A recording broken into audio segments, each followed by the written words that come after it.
morning, good morning. Good morning sa inyong lahat. Kumusta po kayo ngayon? Matagal po akong hindi nakapag-video sa aking vlog.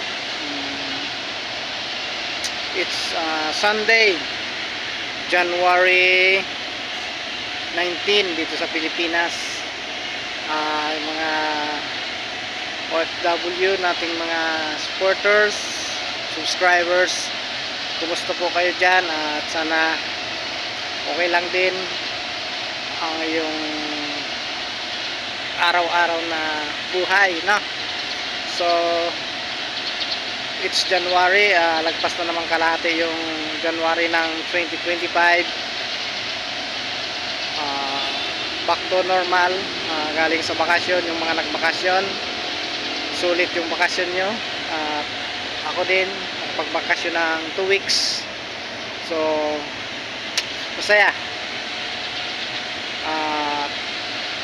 Ito, back to work na naman dito sa Manila, no? Sobrang pagod nung kami bumalik. Gamit lang namin ay motor kasi pag uwi ng Bicol. Kaya yun, maging masaya lang sa mga hamon ng buhay. Patuloy pa rin. Good luck sa mga bagong pasok sa work. Gawin lang yung tama, tsaka mag-focus lang sa sarili, sa misyon para sa ikabubuti ng ating mga pamilya. So ayun lang,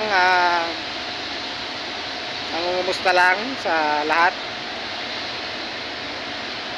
And anyway, makulimlim ngayon dito sa amin.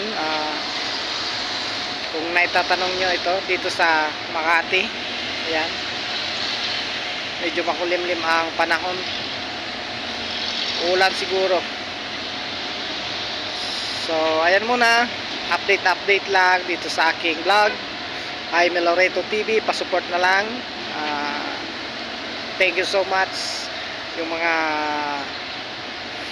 walang sawang suporta sa aking YouTube channel. Ayan, thank you.